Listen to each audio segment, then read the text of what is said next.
The media is a very subtle, very non-threatening, to some extent a very insidious instrument. Children don't even know they're learning. They feel they have a buddy. They feel they have a companion. They feel that it fills their lives. It takes nothing from them and it gives so much. They have a sense of being overpowered by the media. So the same thing is told on television. Please eat cereals for breakfast. If the parent says, there'll be a sense of, for God's sake, stop being a bore. If the teacher says, very polite nod, but from here and out there.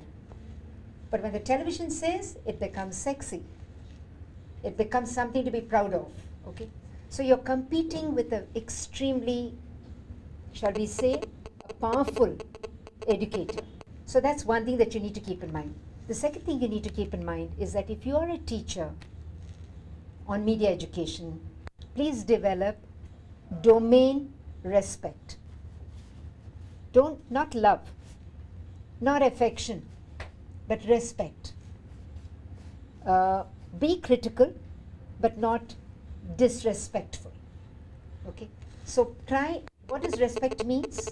It means you try and understand what, don't jump. Don't jump to the conclusion that they're saying something wicked, naughty, not to be said. Don't get judgmental. Because the media can very next moment say the opposite. Just when you're getting fuming that all is fair is lovely, they'll come up with the next ad about how, if you have black hair and you find an oil that can make your hair truly black, black is beautiful. So they'll turn the table on you. Just when you think you're getting into one stereotype, they'll build another stereotype. So be respectful of the domain, because there's a whole craft behind it. There's a whole set of thinking behind it. There's a whole set of creativity behind it. And the more you know it, the better you will be able to conquer it. And the better you will be able to, shall we say, take on an equally powerful role as an educator. So first thing is that be careful. Media is a very modest. It never pretends to be an expert. It does not pretend to be like a parent or a teacher standing slightly above the pedestal. To the child, it's the most friendly, the most undemanding, the most indulgent companion and friend. Second, always have respect for the domain. There's a whole lot of thing that goes out there that as educators you need to know, and some things that you can use in your own classroom with great effect. One of the things that media teaches you is anybody who comes into the media must be hooked in the first 30 seconds. Otherwise, you'll take the remote and leave the place. The parent and the teacher has never any such compulsion. 5 minutes though, it will take you time to get your bearings. You know that these guys are never going to get up and leave. It's a captive audience for you, but not for the media. Each second they must do anything, a screaming headline, anything to keep you bound, preferably paralyzed. Aapka haath wahan par, ungli wahan par jayega, but it will not press. Why? Because you want to give it another 2 seconds, then another 2 seconds, and then you never move. 5 minutes, if they get you, it is enough. They don't need you for 25 minutes. All the key messages they've given you. You will come back next day and you'll look at it 10 minutes. And by the 4th day, you'll be looking at it the whole day. They know it. So, there are techniques of communication that we don't know that they have mastered. They've mastered the art of being simple. They've mastered the art of being there but not there. They're all pervasive, but they can't be seen. They can't be felt. So these are principles that you must keep in mind. So you must respect the domain. Very often, across the world, they've done studies and they've been appalled and surprised. There was a time when, Archie's comic book was the source of information for young people. They would go into these huge competitions and answer every question like on Banega Karorpati, and they would be say, where did you learn this? And they would expect, encyclopedia, and they would say, no, we learned it all from Archie's.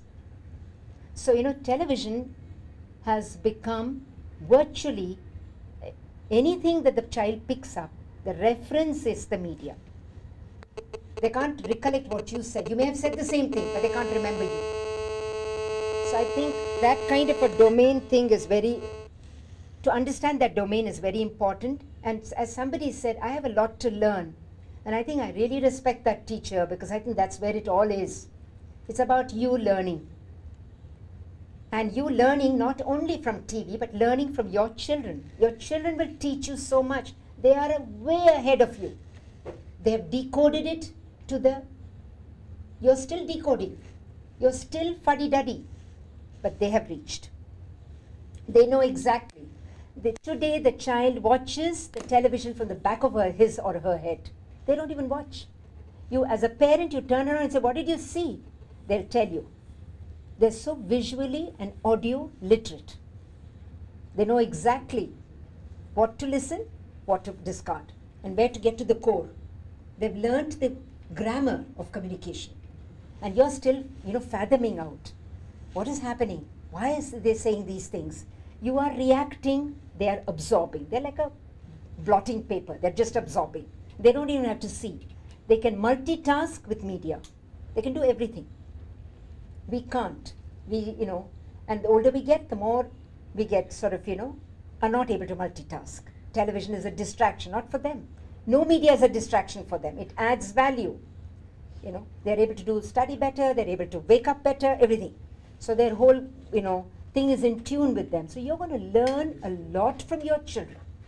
Why? Because you're primarily also learning from the domain. And therefore you will learn from the children. So please invert the whole exercise.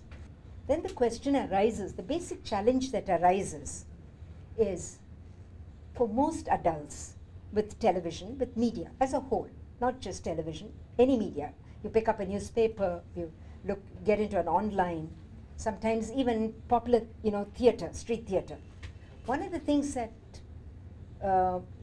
sort of, shall we say, troubles you is you don't want to become what we say, and you don't want to have what are called involuntary associations. You want to be an intelligent, discerning, discriminating in the right sense, not in the bad way, but in the right way. Discerning, discriminating, a mature viewer. Okay? You want to be rational when you're watching something. All right? And you're very conscious that children are sitting next to you. There are other people that need your help. Your maid servant comes and sits, and she's completely unabashedly in love with the television. And she's all out there, she's absorbing everything, and she's, emoting everything. And you're telling her, listen, Basanti, this is not real life. This is television. This is a fiction, piece of fiction. So for most adults, educated adults like us, we never want to lower our guards. We want to be cautious about what we are watching, what we are listening, what we are hearing. We don't want to be manipulated. And we know that these guys, we don't want to be carried away by all that, melodrama and the emotions and all the raw, feelings that they are communicating to us. So then the question arises, the major challenge arises, how do I balance all of this with a rational mind? How can I be critical but not become reactive? That is, that everything you see, yes, there is what is called creative license. There was a time when we would wonder how the hero is sauntering for days without ever visiting a toilet. As a child, you would wonder as to how come? I've not seen him eat. I've not seen him shit. I've not seen him, go to the toilet. How the hell is he, managing 48 hours, 72 hours, And there's a lot of this kind of dramatic license that, is given to you. And you wonder, how did her costume get changed? How come, it was night, and how come it suddenly became day, It had a different, there was a different vegetation, and suddenly you're somewhere in the mountains, So a lot of that kind of dramatic licensing happens, and you're constantly reacting to little things. You're reacting to all impossible stories. You're reacting to things like, people being brought back from the dead. So a lot of the time is spent when you're watching media, when you're reading media, you're reacting without really understanding what the core of that communication is. Okay? So you can only be rational if you understand that core, and that core will be something about, how wonderful it is to be poor. How, the whole core of the messaging will be something about, being glorious in poverty, or being glorious being poor, or something. And the whole thing will be built around that core communication. Impossible situations and all kinds of, convoluted storyboards.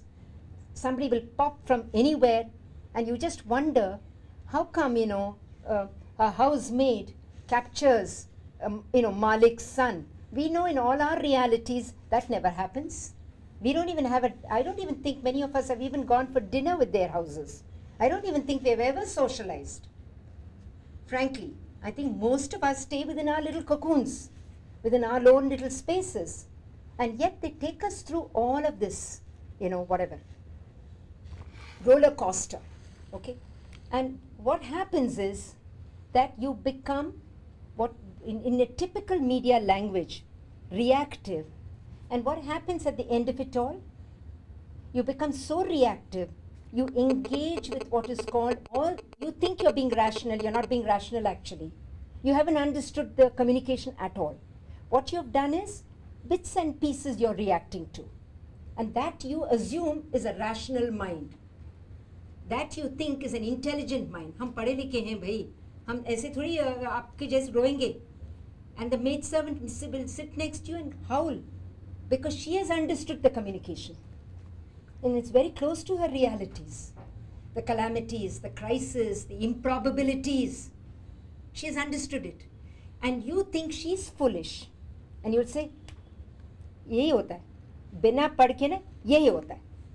सब हर एक बात पर, no IQ. But actually, you sit down with her, you will understand that she's understood. She's not worried about all the construct. She doesn't care whether he doesn't have a bath. She's not bothered. She's not looking at all that. So please be very cautious. Don't assume that just because we are educated, that education has given us a rational filter. Please get that out of your mind. Just get it out of your mind. Please observe the people that are not so educated, but extremely visually and media literate. It could be your children, it could be your housemaid. You'll be surprised at the kind of analogies they draw, at the kind of moral lessons that they draw. Why? Because they go to the core of the communication. And they've understood what is being said. They don't care about the packaging at all. We get so caught up with the packaging because that's what education has taught us to be. So it's really going to be a journey for yourself. This is a course, this is a curriculum, but it's a life skill for all of you. It's something that will take you into huge realms, even professionally and career-wise.